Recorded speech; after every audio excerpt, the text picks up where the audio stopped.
Hello friends, good evening, welcome back to my channel. তোমরা সবাই কেমন আছো? আশা করি ভালো আছো, আমিও ভালো আছি। তো দেখো, আজকে একটা রেসিপি নিয়ে চলে আসলাম। সবাই জানো রেসিপিটা, কিন্তু তাও হচ্ছে আমি এখন বানাবো, সেজন্য ভাবলাম তোমাদের সাথে একটু শেয়ার করি।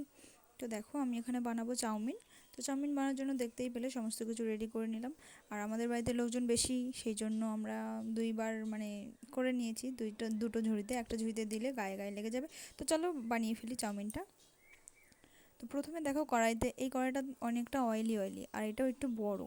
হুম। তো ছোট কড়াইতে হবে না। আর ওইসব কড়াইতে, সিলভারের কড়াইতে রান্না করতে গেলে সমস্ত কিছু বেঁধে বেঁধে যায়। তো এইটা যেহেতু বাঁধে না, সেই জন্য আমি এইটাই ইউজ করি। তো দেখো, আমি সবসময় ডিমটা আগে ফাটিয়ে নিই। তো সেই জন্য কড়াইটা সবসময় অয়েলি অয়েলি থাকে, কিছু বেঁধে যায় না। তো ডিমটা ফ্রাই হয়ে গেল, এবার আমি সবজিগুলোকে ফ্রাই করে নেব। সবজি বলতে শুধু বরবটি আছে, আর কিছু ছিল না ঘরে। তো যা আছে তাই দিয়েই বানিয়ে নিলাম। আজকে ভাত খেতে ইচ্ছে করছিল না কারোই। তো সেই জন্য ভাবলাম একটু চাউমিন বানানো যাক।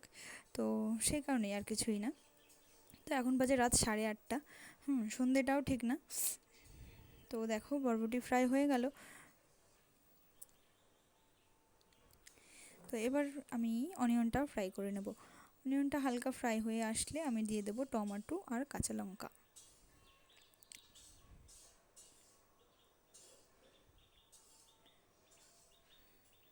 এইগুলো বানানো অনেকই সোজা, সবাই জানো।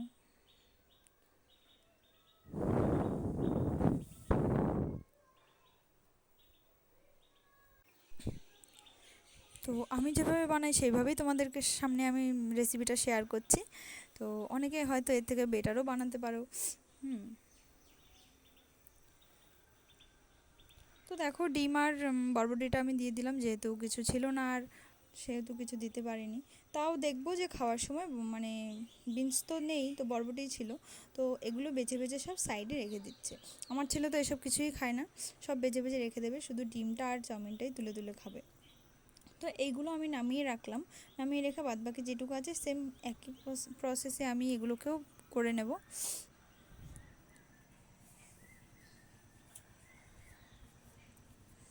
খুব গরম পড়েছে আজকেও। তো চাউমিন বানাতে বানাতে তো আমি চাউমিনের মতো হয়ে যাচ্ছি। তো এইগুলো হয়ে আসলে, তো এইখানটায় দেখো ছেলেবেলে বিরক্ত করছে, কখন হবে কখন হবে করে। তো যাই হোক, দেখো এগুলো আমি অল্প থাকলে নাড়তে সুবিধা হয়, যার কারণে আমি দুই ভাগে করে নিয়েছি। নাহলে চাউমিনগুলো সব ভেজে ভেঙে ভেঙে যাবে। তো তার মাঝে আবার আমও কাটা হয়েছে, আম খাওয়া হয়ে গেল।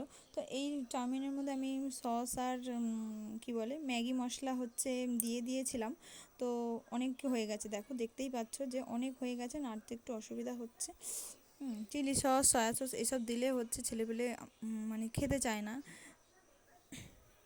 তো যার কারণে আমরা ওসব কিছু ইউজও করি না। আর ওগুলো খাওয়াটা ঠিক না এই গরমের মধ্যে। তো সিম্পলভাবে আমি চাউমিনটা বানালাম।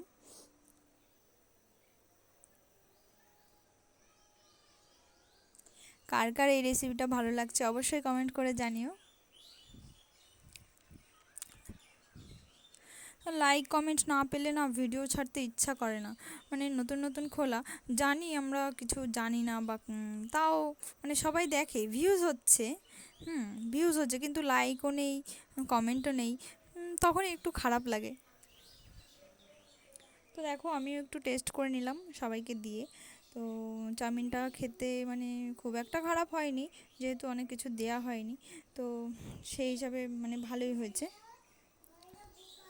তো দেখো, এদেরকে দিয়ে দিয়েছি। আমার ছেলে দেখো পাকাচ্ছে চাউমিনটা হাতে ধরে ধরে। ওই দেখো, ওর আবার ঝাল লেগেছে, যার কারণে করে রয়েছে। তো মা আবার ওখান থেকে একটু বদমাশি করে খেয়ে নিচ্ছে। এবার ভাইটাও খাও তাই বলছে, এবার ভাইয়ের থেকেও খাও। তো সবাইকে দিয়ে এবার আমি খেয়ে নেবো। অনেকক্ষণ জল খাইনি, তো সেই জল তেষ্টাও পেয়ে গেল। আর দেখো, আমিও নিয়ে বসে পড়লাম।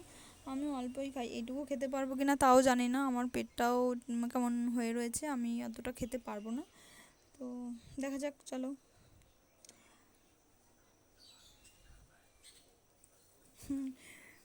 আগে ছোটোবেলায় মানে অনেক বদমাইশি করতাম হচ্ছে গিয়ে এই চাউমিনটা নিয়ে। তো আজকের ভিডিওটা আমি এখানেই শেষ করছি। ভিডিওটা কেমন লাগলো অবশ্যই কমেন্ট করে জানিও। Tata, bye bye, good night, সবাই ভালো থেকো, সুস্থ থেকো।